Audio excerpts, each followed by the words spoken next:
오늘 저희들이 읽은 이 본문의 이 말씀과 그리고 또 나중에 읽은 열왕기 말씀은 동일한 솔로몬과 그의 아들 르호보암의 생에 관한 말씀이지만은 열왕기의 저작의 목적과 역대기의 저작의 목적이 다르다는 것을 명백하게 보여주는 것이 오늘 역대기와 이 열왕기의 이 말씀이라고 할 수 있습니다. 열왕기의 말씀은 이스라엘의 멸망이 무엇인지, 그 멸망의 원인 가운데에서 바로 왕들의 우상 숭배, 왕들의 죄악이 이스라엘의 멸망의 중대한 원인임을 열왕기를 통해서 하나님은 말씀하시고, 이 역대기의 목적은 이제 포로로부터 돌아온 이스라엘 백성들을 어떻게 하나로 그들이 다시 연합하며 다시 그들이 여호와 신앙으로 그들이 뭉쳐서 다시 하나님께로 돌아올 것인지 회복을 목적으로 하기 때문에 오늘 동일한 솔로몬의 인생과 솔로몬의 그 가정의 이야기를 하고 있지만은 역대기에서는 오늘 솔로몬의 허물을 전혀 언급하지 않습니다. 전혀 언급하지 않고 그가 이제 40년의 통치를 끝내고 이제 그가 죽었음을 그것을 말하고 이제 그의 아들 르호보암이 이제 대를 이어서 왕이 되는 이야기를 오늘 진술하고 있습니다. 그러나 우리가 나중에 읽은 열왕기는 우리가 오늘 읽은 것을 통해서 알 수 있는 것처럼 이 솔로몬이 인생의 말년에 많은 이방 여인과 혼인을 하여서 그의 처첩이 약 1000명이나 되는 엄청나게 많은 후궁과 첩을 가지고 있는 그런 늙은 왕이었음을 보여주고 있습니다. 그래서 그가 기본 산당에서 1000번제를 주님께 드리고 주님께서 얼마나 그의 마음을 보시고 기뻐하셨으면은 바로 그의 모든 기도의 응답을 들어주실 뿐만 아니라 부귀와 영화와 그리고 나머지도 주님께서 들어주실 만큼 그때 솔로몬의 마음이 주님 마음이 합하였다고 할 수 있지만은, 그런데 오늘 우리가 읽었던 열왕기에서는 계속적으로 이 왕의 마음이 돌이켰다, 이 왕의 마음이 온전하지 못하다, 왕의 마음이 변화되었다, 이런 부정적인 이 솔로몬의 마음을 기록을 하고 있습니다. 그 가운데에서 집중적으로 이 열왕기 11장에서 드러내고 있는 것은 바로 이 솔로몬이 후궁들을 통해서 많은 우상들을 이 하나님의 나라 이 이스라엘에 수입을 하였고, 그리고 수입된 이 우상의 신전들을 만들고, 그리고 그 신전에서 이 수많은 우상 숭배가 일어났음을 그것을 볼 수 있습니다.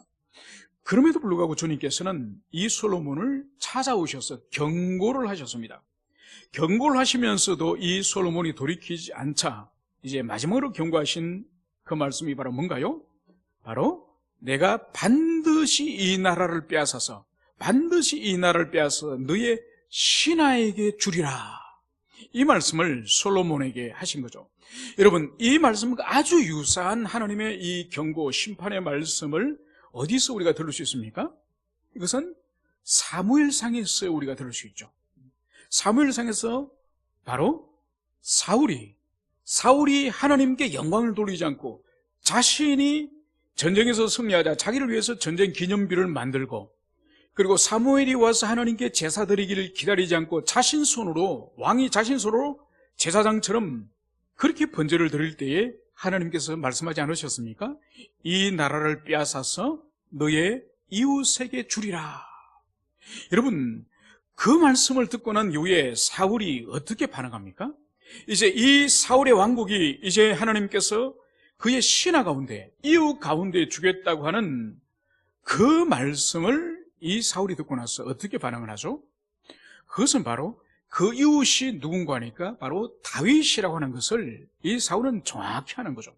이미 사울은 천천히요, 다윗은 만만이라고 하는 그 이스라엘 백성들의 찬양을 통해서 끊임없이 다윗을 죽이려고 하지 않습니까? 그래서 사울은 그의 생명이 다는 순간까지 마치 이스라엘 왕의 사명이 다윗을 죽이는 것이 사명인 것처럼 그렇게 다윗을 추적합니다.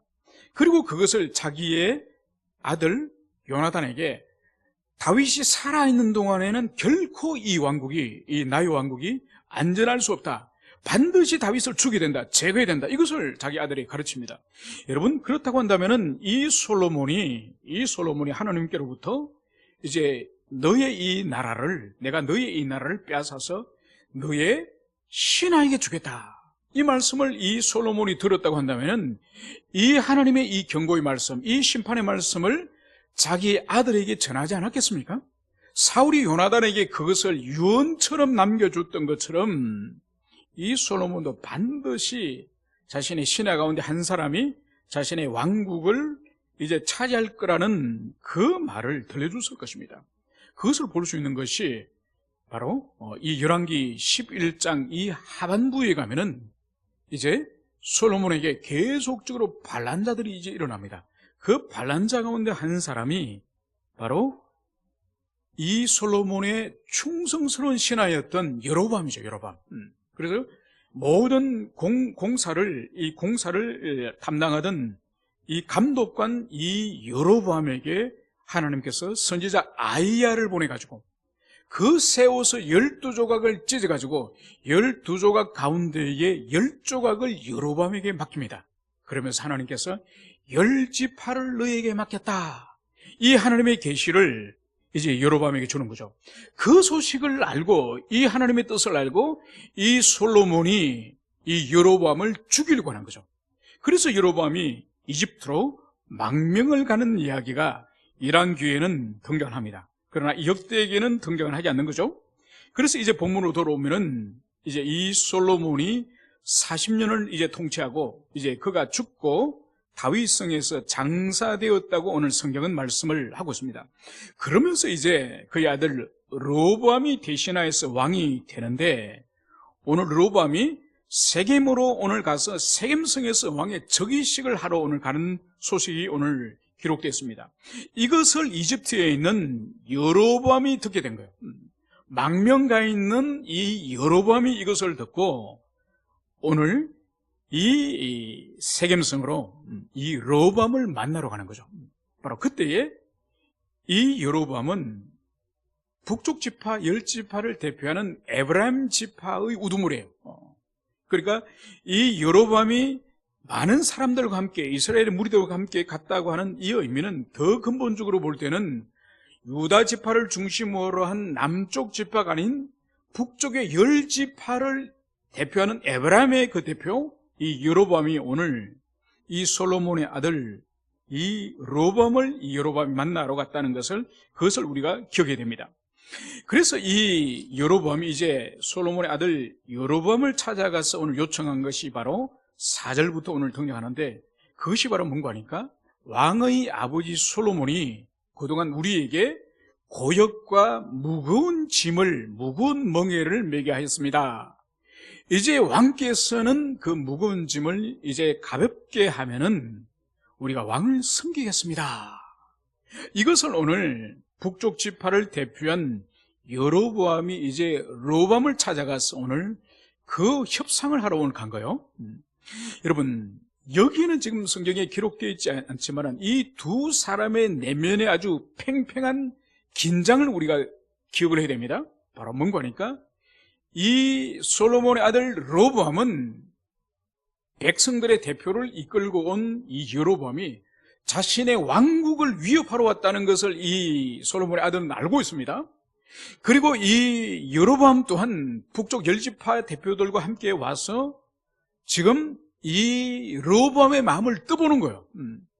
과연 하나님께서 나에게 10지파를 맡기셨는지, 그래서 내가 이 다윗의 왕국으로부터 내가 반란을 일으키는 것이 하나님이 주신 정당한 기회인지, 이것을 지금 두 사람이 팽팽한 긴장 가운데 지금 협상을 지금 하러 온 거예요.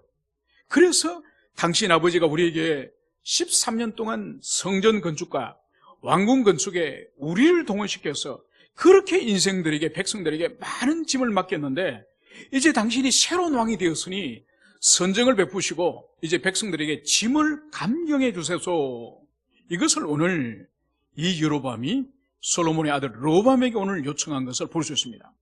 오늘 르호보암은 이것을 그 자리에서 말하지 않고 3일 후에 다시 나에게 와라, 이 명령을 하는 것을 여기서 볼 수 있습니다. 그러면서 이 솔로몬의 아들 르호보암은 먼저 아버지 솔로몬을 섬겼던 이 원로 대신들, 그 원로 대신들에게 오늘 먼저 자문을 구합니다. 그 자문이 바로 뭐죠? 바로 이 백성들의 대표들이 아버지께서 매게 하였던 무거운 멍에와 짐들을 가볍게 해달라고 합니다. 어떻게 하면 좋겠습니까? 이것을 아버지를 섬겼던 원로 대신에게 오늘 질문할 때에 그들의 답이 바로 뭐죠? 왕이 만일 이 백성들을 후대하여 기쁘게 하고 선한 말을 하시면 그들이 영원히 왕의 종이 되리다. 여러분, 솔로몬을 섬겼고 다윗을 섬겼던 이 연로한 이 대신들은 정확하게 지금 백성들의 민심을 꿰뚫고 있고, 그리고 13년간 많은 공사 가운데에 피폐한 백성들의 그 지도자들과 백성들의 그 아픔들을, 그 핍절을 이 사람들은 정확히 알고 있는 거죠. 그래서 젊은 이 왕에게 바로 백성들을 후대하고 그들을 기쁘게 하십시오. 그리고 그들에게 선한 말을 하십시오. 이렇게 조언을 하였습니다. 여러분, 이것이 뭔가 하니까 왕이 백성들에게 기쁘게 하고 후대하고 선한 말을 하라는 이 본질이 뭐죠?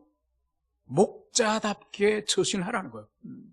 여러분, 이스라엘 백성들에게 하나님께서 왕을 세우신, 왕을 주신 목적은 나머지 이 세상의 모든 전제왕국에 왕이 곧 나라고, 왕이 곧 법이고, 왕을 위해서 모든 인민들과 백성들이 왕을 위해서 봉사하고 존재하는 그런 나라가 이스라엘은 아닙니다.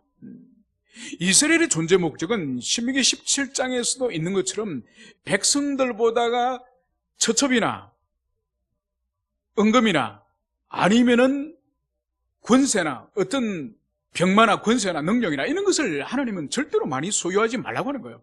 왜냐하면 백성들보다, 너의 형제들보다 왕의 마음이 높아지지 말라는, 교만하지 말라는 거예요. 그러니까 왕이라고 해서 특별히 높은 사회적인 그런 특권의식이나 신분을 가지지 말라는 거예요. 그래서 순수하게 목자의 마음을 가지고 양을 돌보듯이 백성들을 돌보는 것이 이스라엘의 왕의 그 직분인 거죠. 그래서 하나님께서 이스라엘 백성들을 돌봐주듯이 하나님을 대신해서 백성을 돌보는 그것이 이스라엘의 목자의 마음인 거죠. 그래서 오늘 원로들이 바로 백성들을 후대하고 그들을 기쁘게 하고 그들에게 선한 말을 하라, 이 목자의 본질로 돌아가라, 이것을 오늘 원로들은 오늘 그렇게 답변하는 것을 볼 수 있습니다. 여러분, 이것을 가장 이상적으로 드러낸 분이 누구죠? 우리 예수님이지 않습니까? 우리 예수님은 만왕의 왕이시고 이 지상의 어떤 왕들하고 비교할 수 없는 왕 중의 왕이시기 때문에 그분은 어떻게 하셨습니까? 제자들에게 이렇게 가르치셨죠. 어뜸이 되고자 하는 자는 모든 사람의 종이 되어야 할 것이다.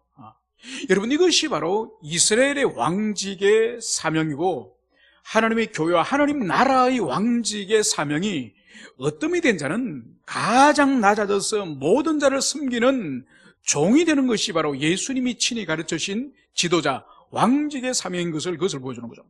여러분, 그래서 예수님은 왕 중의 왕이시고 가장 최고의 지존자시기 때문에 가장 낮아지신 거죠. 그래서 이 지상에서 제자들에게 가르치고 섬길 뿐만 아니라 결국 마지막에 자기 생명을 대속물로 내어주는 그런 종 중의 종의 모습을 보여준 것을 볼 수 있습니다. 그러나 오늘 이 원로 대신의 이 충성스러운 이 답변에 대해서 오늘 8절에서는 왕은 원로들이 가르치는 것을 버리고, 이 르호보암은 아버지를 섬겼던 원로 대신의 그 교훈을 오늘 성경은 버렸다고 말씀을 하고 있습니다. 그러면서 이 르호보암이 한 일이 뭐냐? 바로 자기와 함께 자라는 젊은 신하들과 의논하여, 그러니까 자기 또래, 자기 세대의, 자기와 소통이 잘 되고 자기와 친한 자기의 동무, 자기 또래 그 신하들에게 오늘 자문을 구합니다. 그러면서 이 여로보암과 이 백성들의 지도자들이 나에게 아버지가 지게 하였던 그 멍에보다 그것을 가볍게 해달라고 요청을 하는데 내가 어떻게 하면 좋겠느냐, 이것을 질문했을 때에 그 백성들의 답변이 뭔가요? 왕이 어떻게 대답을 하기를 원합니까? 그것이 바로 10절 말미부터 11절에 있는 그 말씀이죠. 내 새끼손가락이 내 아버지의 허리보다 굵으니 내 아버지가 너희에게 무거운 멍에를 매게 하였으나 이제 나는 너희의 멍에를 더욱 무겁게 할지라. 내 아버지는 가죽 채찍으로 너희를 치셨으나 나는 정갈 채찍으로 하리라. 여러분, 이것이 이 로밤과 함께 자랐던 이 친구들, 같은 또래의 이 신하들이 이 로밤에게 이제 말하기를 원하는 것이죠. 여러분, 여기서 볼 수 있는 것이 바로 뭔가 하니까 아버지의 그 허리보다가 자신의 새끼손가락이 더 굵다는 거예요. 여러분, 여기는 얼마나 이 허영이 있습니까? 어떻게 자신이 아버지 솔로몬에 비하여서 권세나 지혜나 능력에 있어서 어떻게 자신에 따라가겠습니까? 그럼에도 불구하고 이 친구들이, 이 함께 자라는 젊은 신하들이 원하는 것은 바로 그 백성들의 지도자들 앞에 당신의 권세, 있지도 않은 헛세, 그것을 보여주기를 원하는 거죠. 그러면서 멍에는 더 무겁게, 그리고 채찍은 가죽 채찍이 아니라 정갈 채찍. 여러분, 정갈 채찍이라는 의미가 뭔가 하니까 이 가죽 끝에 이 쇠나 아니면 짐승의 뼈다귀가 있는 그 날카로운 그런 채찍을 말합니다. 그러니까 주님께서 십자가 달리기 직전에 채찍을 맞으셨던 그런 채찍을 말하는 것이죠. 그러니까 아버지보다 더 가혹하게 내가 너희들을 다스리겠다. 이것을 이 젊은 신하들이 이제 로밤에게 이제 조언하는 것을 여기서 볼 수 있습니다. 그래서 오늘 이 로밤의 선택은 원로들의 가르침을 버리고 이제 젊은 신하들의 가르침을 따라서 오늘 3일 만에 다시 찾아온 이 백성들의 대표, 그리고 여로보암에게 오늘 답변하는 것을 볼 수 있습니다. 그것이 14절과 15절의 말씀이죠. 오늘 14절은 이렇게 말씀을 하고 있습니다. 젊은 신하들의 가르침을 따라 그들에게 말하여 이르되 내 아버지는 너희의 멍에를 무겁게 하였으나 나는 더 무겁게 할지라. 내 아버지는 가죽 채찍으로 너희를 치셨으나 나는 정갈 채찍으로 치리라. 결국은 이 어리석은 로보암은 원로들의 의견을 존중하지 않고 또 백성들의 요청도 따르지 않고 오직 젊은 신하들의 가르침을 따라서 이런 오늘 답변을 내는 것을 볼 수 있습니다.